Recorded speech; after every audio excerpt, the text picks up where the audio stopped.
Today, drama means enemies to lovers, drama means communication, and drama means when a drama does mostly everything right. Drama means here to sing, movie shows and all between. Laughs and talks every day with Mel and Ryan, come and play. Hi, welcome to Drama Means. Today we're talking about the 2025 Chinese costume drama, Prisoner of Beauty. And first, a summary. Two families form an alliance through marriage, but the bad blood between their clans leads the happy couple to deeply distrust each other. As they begin to grow closer and learn to find love, they realize that the only way for their families to survive is put the past aside. So originally we were going to take a mental health break, but since we are promoting international content awareness, Asian culture, and inclusivity, we decided to continue to express our love through our show. And my mental health will have to wait. Yes, we might take a break at some point, but Self-sacrifice for those in internet land. You're yes. welcome. So, today we're talking about Prisoner of Beauty, and it was a drama that I was really anticipating. Oh, really? Why were you anticipating it so much? Could it be because this is your ultimate boo? So, Liu Yu Ning is a goat, first of all. Uh-huh.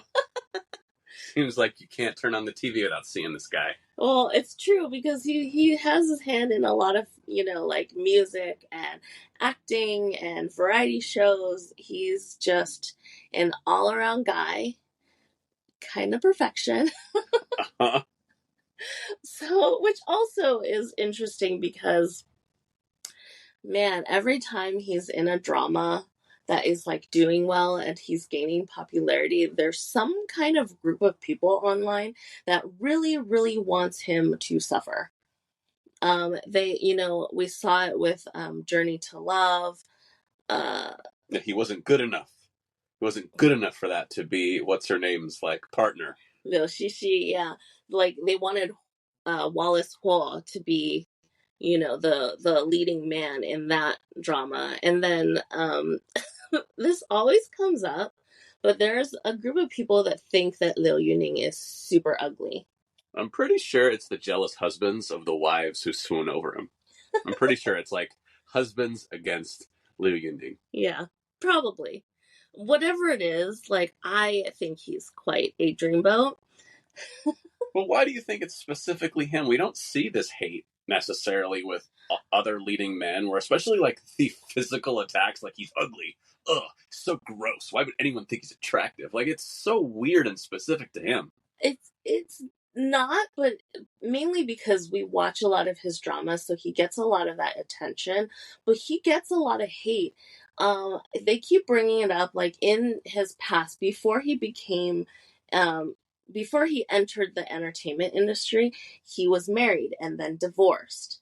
And they keep bringing that up, and then they just keep like, as if it's like some like news scandal. Yeah. Like, oh, something he's trying to hide. Yeah, and it's like, dude, we know, like he's been very like clear about his past, and then he really struggled to get into the industry. He like used to go busking, on the streets, so like he just sings on the street hoping to get attention. Then he started doing live streaming and stuff like that, just, to get his music out there. But like people just hate him, and I don't understand it because he is fantastic. Well, obviously we know where you stand. Yes, but anyways, back to the drama. I was really, really excited to watch this because the trailer actually was really good, and it was very like angsty, and it was like, and they were like enemies, but then they have to be together, and then they end up getting married, but like they both like are hesitant to trust each other, and it just had this like, you didn't really get this angst a lot. Mm-hmm. Or these other dramas that's like very fake angst where they just scream at each other, and this one is like very like, what is it, like emotional, like feud, almost. So This also makes me nervous, though, whenever you throw on a trailer and you're like, oh my gosh, I'm really excited for this one.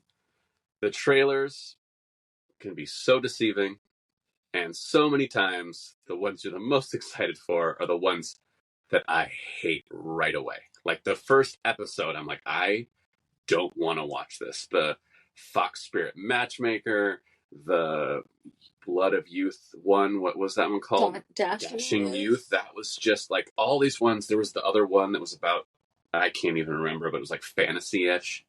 More of like the immortals and demons and stuff. You're like, oh my god, this looks so good. And within 2 episodes, I'm like, this sucks.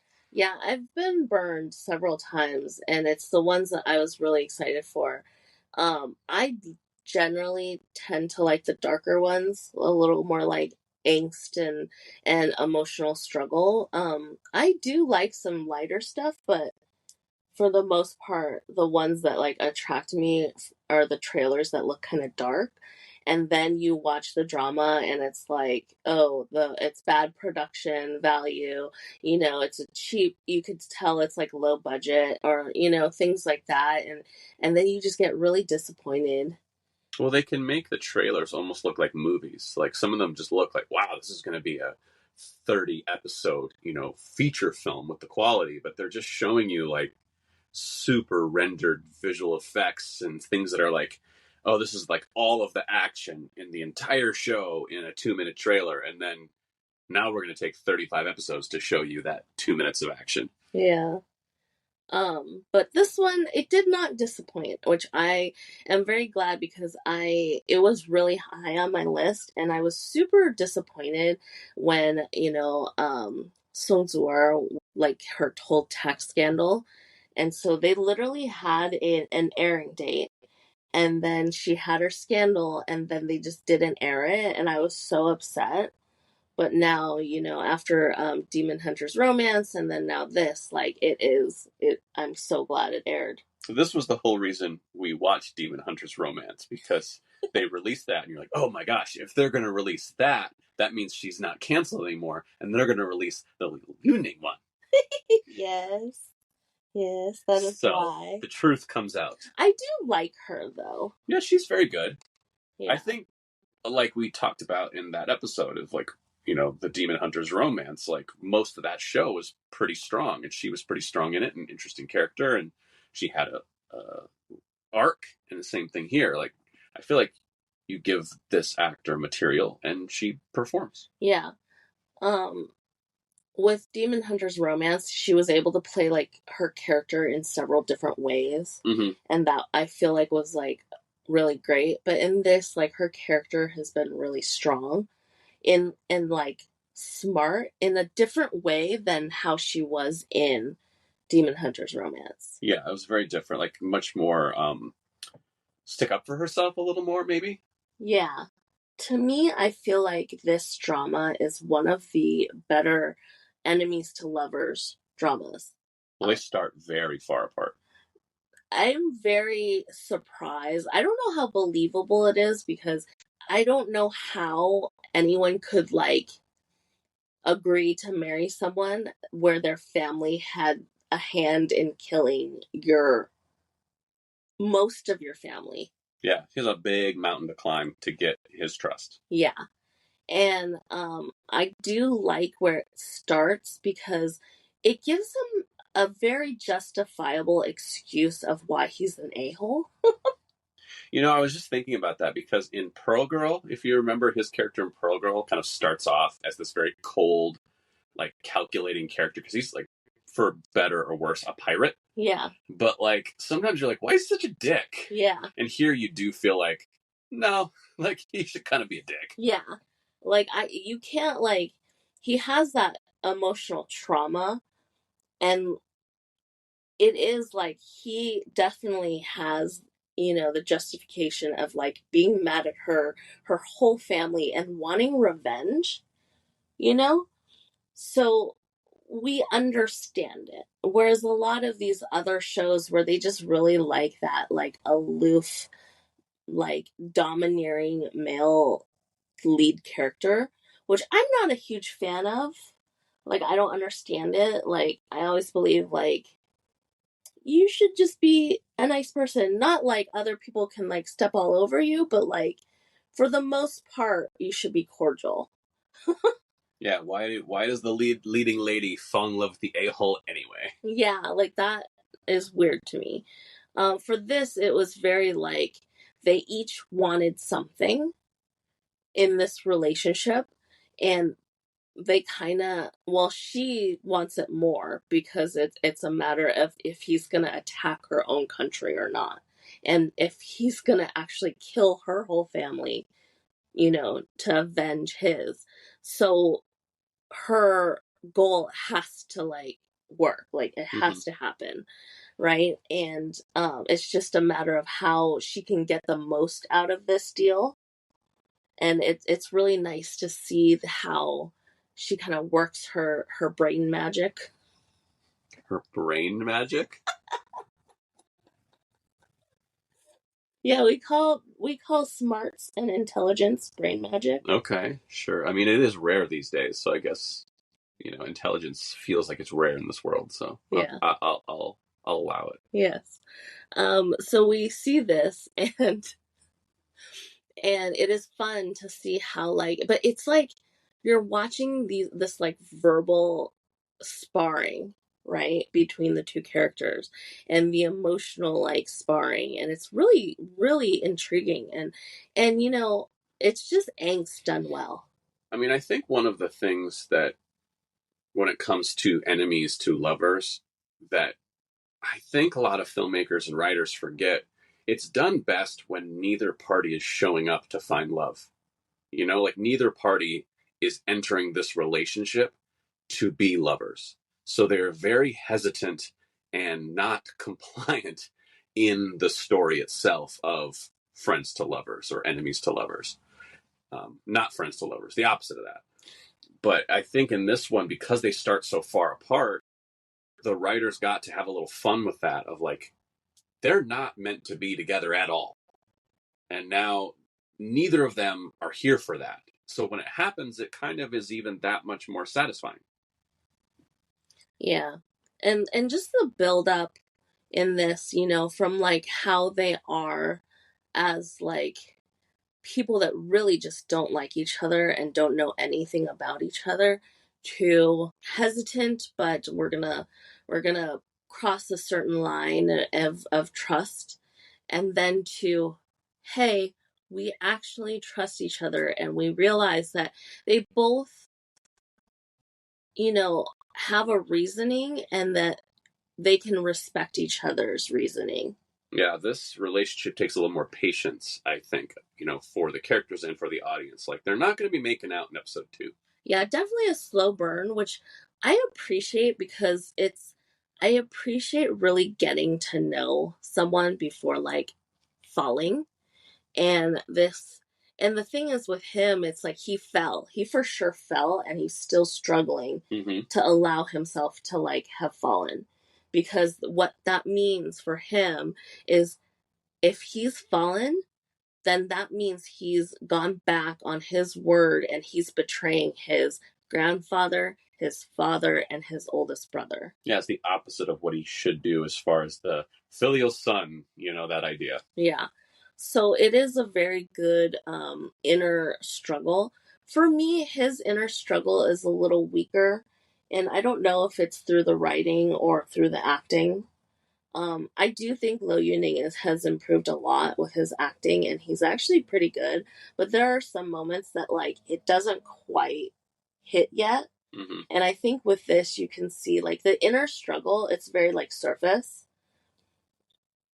In terms of like, okay, he has fallen in love with him, and they kind of play it more comedic for the audience. But yeah. But as for the most part, the buildup is really, really good. But from their slow burn, their like romance of just like, they go from completely not trusting each other, and he's like checking her letters to her sister that she's reading his text messages. Pretty much. He's reading her text messages. Yeah. And so to their little half truths, and then he kind of gives way to her a little bit.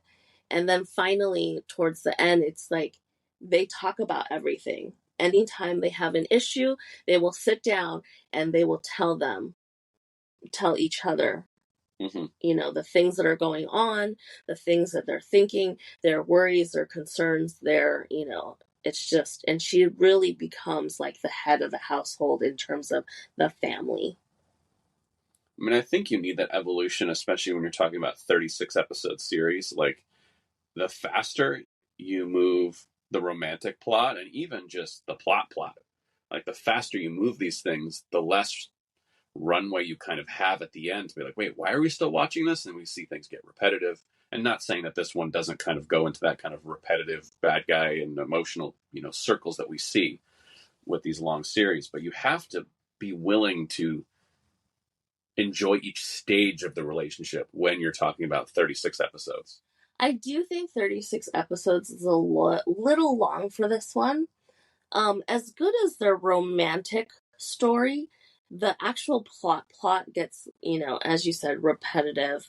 The villains, keep coming back, which we hate. I'm just off with their heads. Exactly. Like, there's a moment I'm like, damn, I really want this person, to get beheaded, and they don't, and that really pissed me off. But more than that, I feel like this drama itself, as good and progressive I feel like the relationship is, I feel like the plot itself is a little outdated. It kind of feels like every costume drama ever made. Like, yes, there's war, and there's feuding families, and there's court drama, and there's in-laws, and there's family, and there's betrayers. Like, it's just sort of like paint by the numbers. It's not done badly, it's just not done that differently than anything you've ever seen.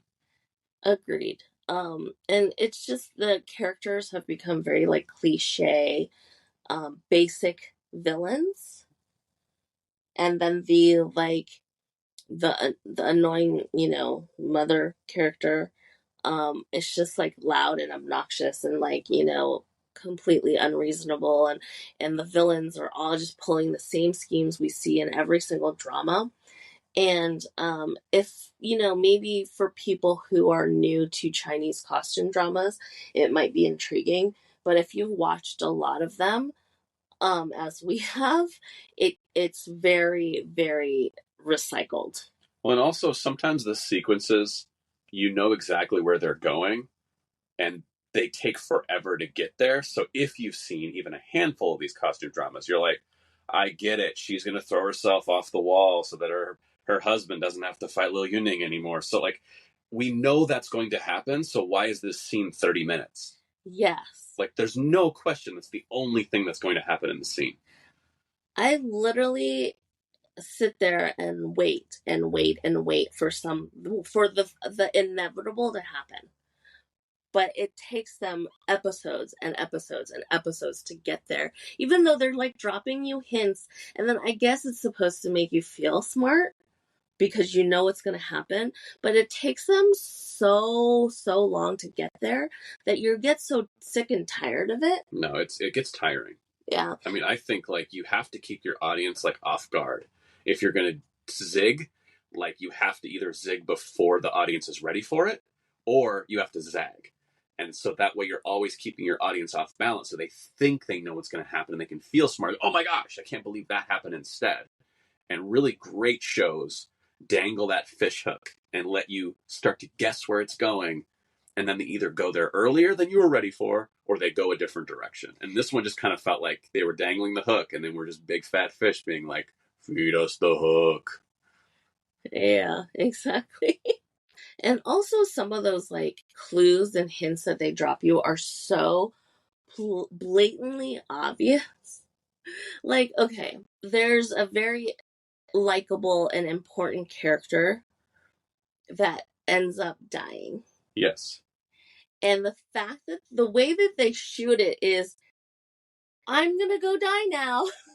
And here are all the little things that I'm gonna say and do, and like the like over the top like romancy parts for him for the audience to know, hey, he's gonna die in the next episode. Well, no, it's the old cliche of like the retired cop be like 3 days till retirement, and I get to finally say goodbye to this police work and spend my time with my wife and kids. You're like, oh no, don't ever mention retirement in a cop movie. Yes. And so they do all of the cliches to tell the audience, hey, this guy's gonna die. And if people didn't expect it, they probably don't watch enough TV. That's pretty inevitable. Yeah, and so it was very obvious, and I'm like, okay, so he's the one that dies. And I had, before I finished watching Prisoner of Beauty, I had seen online that someone's like favorite character died, and I'm like, oh, I wonder which one it is. And once you see the little like hints that are dropped, you're like, oh yeah, he's gonna die in like 10 episodes. So it's kind of very, very, very predictable. Yeah, I mean, I think I had a boss that once would use this term a lot. He would say, well, that has all the drama of a cruise ship pulling into port, meaning cruise ships are big and slow, and we know where they're going, and we know we'll get there. So what's the drama in it? Well, just that it arrived. And so when your show starts to do those things and you start to go, well, I know exactly where this is going, and because of that, it's not all that dramatic, then just get there quicker. Yeah. And they try to like misdirect you with other like chances of other characters dying. And it's just like, yeah, we know this isn't. Yeah, it doesn't really work. Yeah, because it's the way that they shoot it. It's a very outdated way of shooting and editing and like telling the story. And at this point in age, like, we need something better. Well, it does feel almost throwbacky. I mean, I don't know. Maybe it is just because it is so repetitive and familiar, and I don't think they're intending it to feel throwbacky. So, like, if this was made 10 years from now as a throwback to the dramas of the day, then you go, oh, they're kind of paying homage to these dramas, but like you can't really pay homage when we're in the middle of it. It just feels like another one. Yeah. And people can argue that they shot this a few years ago, but a few years ago is still like not that long ago. Not long ago enough.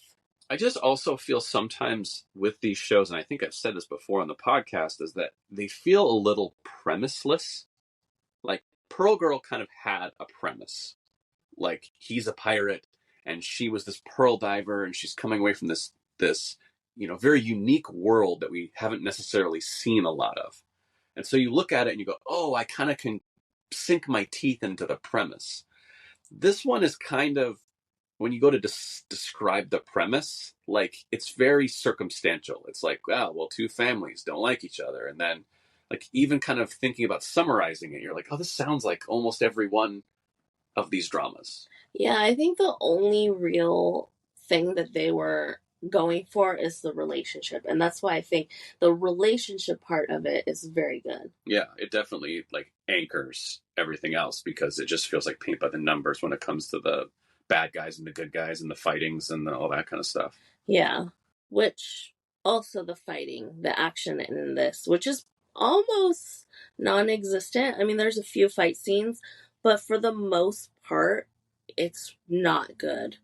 So like action choreography is like pretty non-existent, which I was a little disappointed in because in the first scene where Liu Yu Ning is like, they paint him as this big general that's like amazing and he has this like crazy strength. And then you never really see it again. Even in the end where, they're at war, like his fighting is like very like weak and minor that, after seeing Journey to Love, where the, fight choreography is intriguing, in this it's kind of disappointing. Well, not to mention, like, the dispatching of the big bad. In, like, the most... Like, I'm sorry, when you have a character that's, like, a real POS, like, a real, like, you want to see that character, like, get it, and you want to be satisfied by their death, and for it to just fall flat and to be kind of a nothing battle, like there was no fight. And maybe this character's not the fighter that these two guys and this kind of they set up this kind of 2-on-1 that I think is a bad idea. But I'm like, that's it? Yeah. Literally dead in a chair? Yeah, like he literally sat there to wait to be killed because he had no out. So he knew he was going to die. We as the audience knew he was going to die. There was like nothing exciting about it. And there's like literally he was the big bad, but he doesn't feel like a big bad. He just feels like another schmuck. I mean, I've seen movies, I've seen it done well, where you have that character who is a coward beyond it all, who the character was only a bad guy because he's surrounded by armies, right, and power. And then when he loses all of that, he runs. But then there's like a satisfaction in the hunt. He runs back to his throne room and sits on his throne and, gets to play emperor one last moment before the bad guys come in and kill him. Like there's something satisfying to that. And in this, it just kind of felt resolved. Like, well, guess I'm going to die. Meh. Yeah. So it definitely shows that their emphasis was never, the ending, for one thing. Or the action. Or, yeah. Yeah. But like that was your biggest turmoil. You should give it more emphasis than what it really got. And so to me, the ending really fell flat.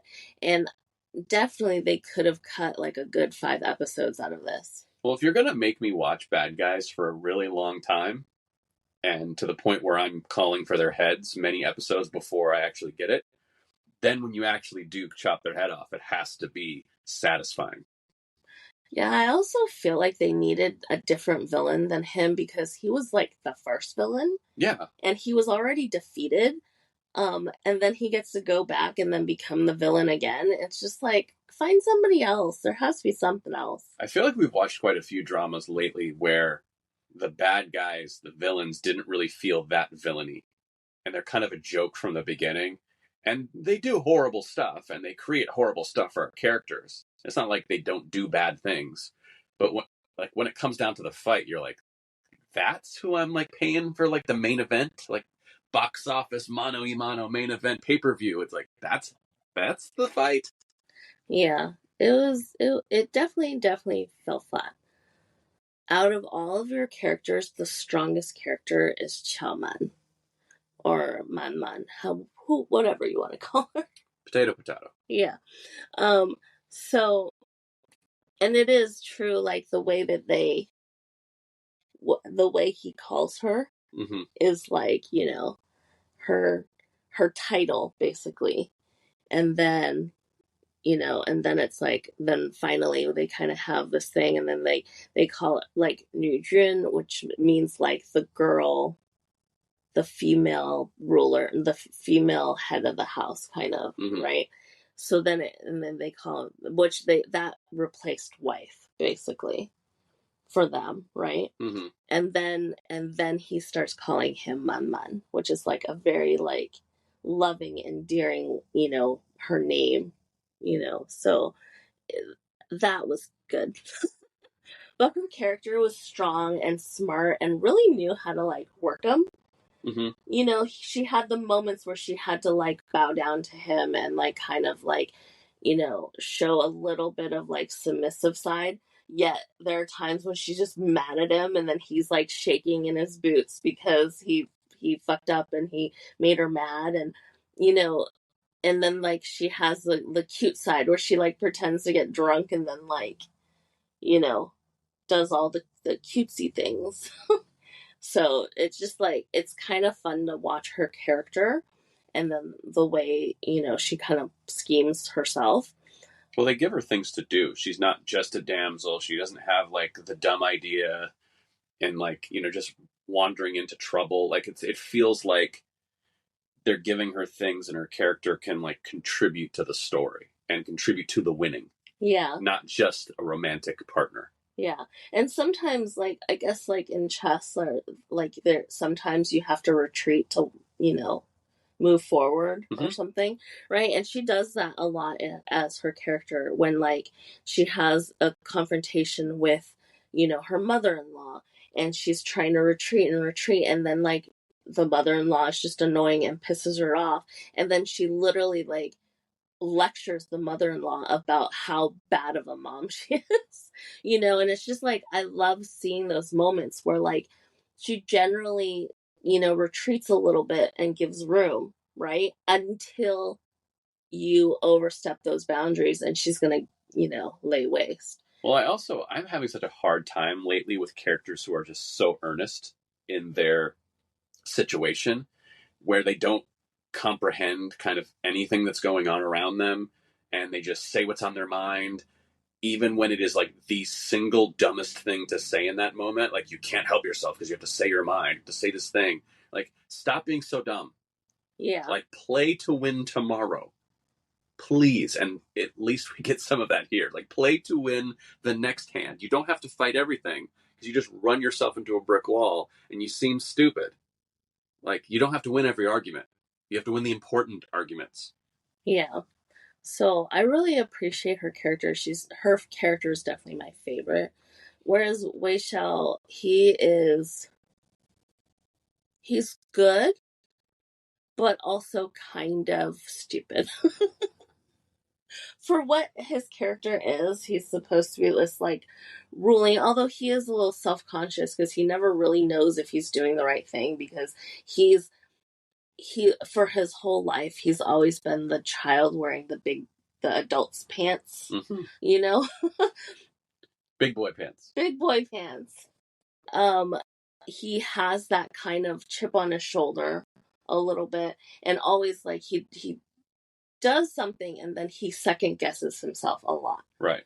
But I do get a little upset that like he gets manipulated a lot. Feels like a step slow, this guy. Yeah. Like, just not like criminally stupid, just always a step behind. Yeah, like it takes him a little bit, like he needs more evidence that he really needs in order to come up with the idea that he's being played, and I was just like, you should know that you're being played right now, but he needs more evidence. Especially again, we've seen costume dramas.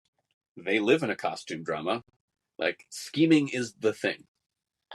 Like, everyone's scheming. My favorite thing to say is never drink the tea. Everyone's trying to poison you. Don't drink the food. Don't eat the food. Don't drink the tea. Don't trust nobody. Yeah. So, like, when you put your trust where it doesn't belong, you're like, I don't know. And you're like, ugh, come on, man. Like, you live this world. Yeah. You should know not to drink the tea. Yeah, it's just like little things that's like, which now I'm going to talk about the stupidest character in the whole show. Oh, boy. Lady Yu Yu, right? She is literally the most generic character ever. Like, literally plug her in any costume drama, or any drama for that matter, and it's like, we've seen it. We've seen it so many times. It's been 100 years and we've seen it 100 years ago. Like, it is that generic of a character. But like, she's it's not like she's smart, but then she plays like she's really smart and schemy. And then like, but then she like does something to like, throw our main lead under the bus, and then immediately is so eager to be like, maybe you should like send her away. And I'm like, any dumbass, which Wei Shao should have gotten, is that, why are you so eager to get rid of my wife, bitch? But he's not. He's like gonna take her word for it. I'm like, really? You're smarter than that. Yeah, this character feels like it's, like we said again, paint the numbers. Like, what are we looking for? That kind of annoying character. Again, on screen too long. Yes. Chop their heads off way earlier and then replace them with a more formidable character. Like, what they should have done, the thing is, she was found out that she was the one that spread all the rumors about his cousin and his wife, right? And so she was going to be punished. And her punishment should have been death. And I was like so satisfied, like, oh, she's going to die. And then he doesn't kill her. And I'm like, never not kill the villain. Please. Because if you ever find yourself in a costume drama, never drink the tea, don't eat the food, always kill the villain. What happens though? Like, you literally can't eat ever? I mean, I don't know. I'm just saying, like, never go to someone else's house and drink their tea. You know what I mean? Like, that's where you usually get in trouble. If you're in your own house, your own servants aren't poisoning you that much. That happens too. Okay, that does happen too, but not as much. I'm just saying the unnecessary risk of, like, where's this tea been? Well, what I've learned is always carry a silver needle with you. I feel like that doesn't work. I feel like that's false sense of security. I don't know. I'm sure there's a drama that's... out there where they're like, I've got my trusty silver needle, and then they still get poisoned. Well, that's how in the dramas, that's how they like check for poison, is that they stick the silver needle, because the silver needle turns black. It's like the magic black poison. Anyway, we're getting way off track. I'm just saying, those are the three main rules. I would be very dehydrated and very hungry in these olden times, but I would be alive. Yes. What else was I talking about? Oh, yes. So she... Okay. Kill the villain. Anyways, kill the villain. And so she doesn't get killed. And then she goes to basically start a fucking war. Because she teams up with the other guy that wants to start a war, but then she's like telling him how to do it, right? So like if they really, really wanted to do the war thing, they should have like, you know, had a thing where she had some kind of romance with that guy in beforehand, right? And she's like instigating this war, and then they have a romancy, and he falls for her, and then when she gets killed, he gets pissed, and that starts this war, and he's the bad guy. Yeah, I never understand like why we think it's going to be satisfying for our lead character to not kill the bad guy, which I get, you know, not killing like shows benevolence and shows that you're like above them and stuff like that, right? But when someone's a schemer and you're like, you know what, I'm not gonna kill the schemer, I'm gonna put them in a position to do more scheming. Like, at least give them a babysitter or something. Like, give them a spy that they have to like follow them around now, so they can't like continue to do the thing they've always done. We see this in costume dramas all the time. The snivelly uncle. I can't kill my uncle. He's my father's brother. I'm going to banish you to the other side of the castle where you can continue your scheming in private. Why? Why do we think that's something we want to watch? Stop doing that. Yeah. So, yes, we need something a little bit more up to date in writing. So this is very outdated in terms of that. Especially with the characters. The characters feel very like thrown together. Like, are they afraid to invest in new characters? I can't remember what we were watching recently where I was like, oh, they're getting like, I think it was Demon Hunter's Romance, where they went through the bad guys and introduced new bad guys. Why are they so scared to do that in some of these dramas where they're just like, okay, these are the bad guys in episode 1 and they're going to be here in episode 36 doing the same thing they were doing in episode 1. I'm like, really? We can't have like an evolution? We can't have new bad guys come in and take the place of the old dumb ones? And they don't want to have to hire more actors. Yeah, but you still have to pay that actor for all this time. You're paying someone to say the lines. Like, yeah. At least here in the US, like, we pay actors per episode. So you can have a bad guy for 4 episodes and then kill that bad guy. And then you have a new bad guy come in. They cost the same, in theory. But, like, I like it when a show can move through those characters rather than just clinging on to them like, oh no, we have to find more for this character to do. Yeah. Like, the character should live out its usefulness, like the good party guest rule. They come in at the right time and they leave before you're doing the dishes in the kitchen. Yeah. I do think that there are too many snivelly, mustache twisty characters, you know? Oh, those are my favorite. Ugh. Like, they need characters that have more, like, innovative villainy. Yeah, I mean, every time we talk about shows like this, we get to the point where the bad guy has to, like, bide his time a lot. And it's like, I'm just waiting. It's like, stop waiting, just do. You know, the character that I hated the most was the character that was, like, the advisor. So he's the advisor that went along with her during her, like, when they sent her off to get married to him, right? And then he went back to her country and was like the advisor to like the head of her country. And then like he was snivelly and started all this shit. Like just like why? Why do we need these characters that are just like in the corner going Yeah. There's too many of them. Yeah. All these advisor characters, all these like group of old men who sit around and like just think of dumb shit to do. Yeah, literally like twisting their mustache. Yeah. Oh, yeah. But I mean, I get it, like court drama and like this idea, these palace type dramas where, you know, it's all this chess game, this elaborate game of chess between all these different players. But I guess the chess needs to be smarter. yes, there has been some court dramas that I feel like has been, you know, pretty interesting in, like, you know, the fight for the, you know, whatever, the throne or the struggle or whatever it is, that's been like more fun and satisfying, whereas this one was very, like, you know, rinse and repeat with a lot of very generic characters. I do like that, even though I hated the character so much, with Lady Yulo, is that her whole thing was that she never appreciated what she had. Yeah.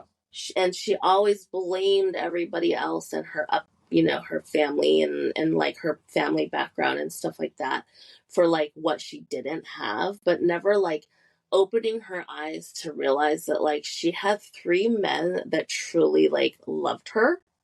And if she just was like content, she would have been able to, well, I don't know how much of a happy life she would have had, because the first 2 men died, like not because of her or anything. Right. I feel like the third one was probably, well, I don't know. He's kind of a shithead too. But the point being, like, you know, always scheming for the next thing. You're never stopping to go, oh, do I have a good thing here? Yeah. You're always looking for the next angle, the Yeah. next, and like, no one loves, even at the very end, no one loves me and fate has forsaken me. It's like, you kind of just kept kicking fate straight in the mouth, dummy. Yeah, exactly. So I do like that lesson. It was just kind of though. But again, like having to sustain it over such a long period of time in so many episodes with these same villains who are doing the same thing over, like it's really hard to feel something by the end for them. Yeah. It's like you're just like so relieved it's over. Yeah. So I feel like this could have been probably 30 episodes and it would have been better. But for the most part, I still enjoyed watching it because the main emphasis is the romance, and they did that really well. Mm-hmm. You know, the relationship's strong.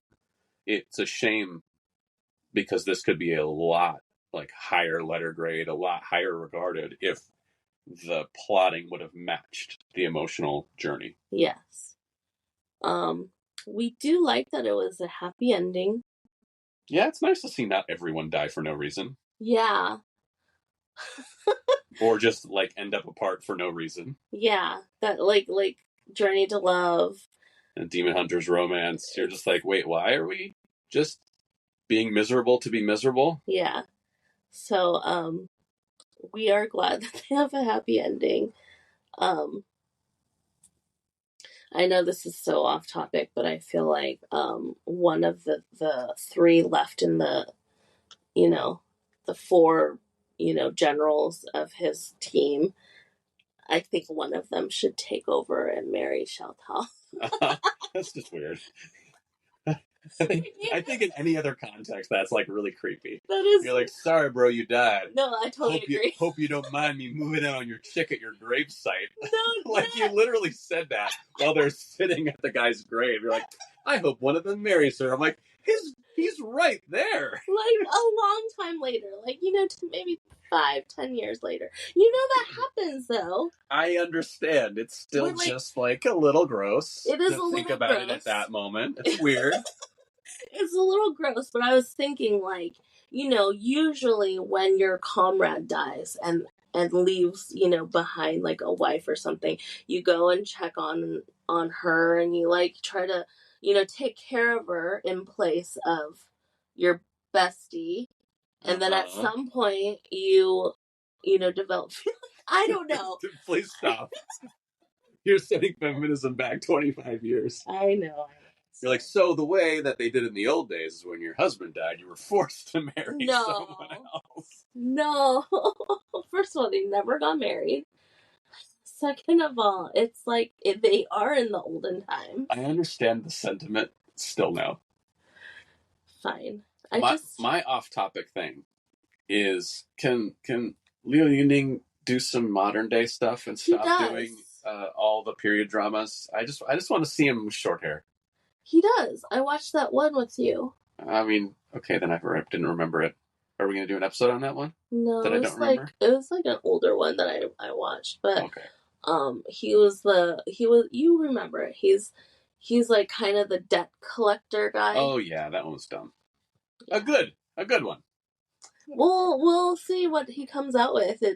He does a lot of these costume dramas because, when he was growing up, he had, wuxia dreams, as I also had wuxia dreams as a kid. Yes. That you want to become a wuxia hero. Yes, and he likes to sing the classic Chinese OSTs. He literally sings every OST. If he's not in it, he'll still sing the soundtrack, because that's how he makes all his money, really. He acts for free. The songs are where he gets paid.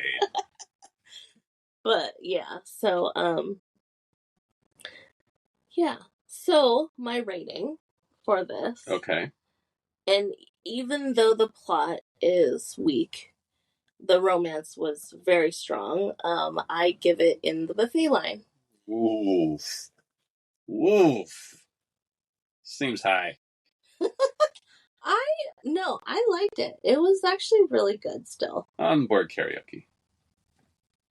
Not bad. Just kind of bland.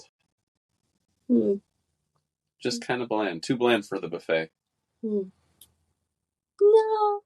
Even a bad buffet is a good buffet. I don't know. I've been to some bad buffets. I know. We go to bad buffets all the time. But no, I think a good effort, and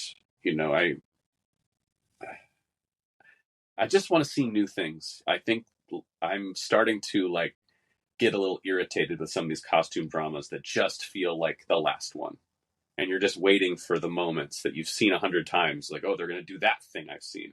Oh, they're going to do that other thing I've seen. Oh, we're going to do this other scene that I've seen 50 times. Like, it feels like this genre needs a little bit of a facelift. Yeah. It's getting very sterile to me, and I'm hoping someone can come along and kind of do something that makes you go, oh wow, I didn't see that coming. Something. And they just have to have more premise. Yeah. What's it about? Why is it interesting? Why is it different? Set it in the modern day. He does do random modern day ones. I just don't know. So I don't actually know if I recommended this already or not. But your love for Liu Yu Ning, you just recommended again. Yes. So this is the first song. This is the song that introduced me to Liu Yu Ning. It is one of my favorites, and it's called Mei Namanan. It literally means it's really not that hard. And what it means is and the lyrics are basically it's not that hard to smile. It's not that hard to live a simple life. I like the mouthfeel of that title. Mei Namanan. Mei Namanan. It's got good feeling in your mouth when you say it. Yeah. It actually is a soundtrack song. Oh, okay. Well, there we go. Yeah. So this song is one of my favorites. Definitely check it out, by Liu Yu Ning. And it is a goodie, and he's a goodie. Oh boy. And support Liu Yu Ning. Yeah. And he's not ugly, damn it. He's not ugly. All you jealous husbands, quiet down online. I know, right? Anyway, thanks for listening. That is it for us this week. We'll see you next time.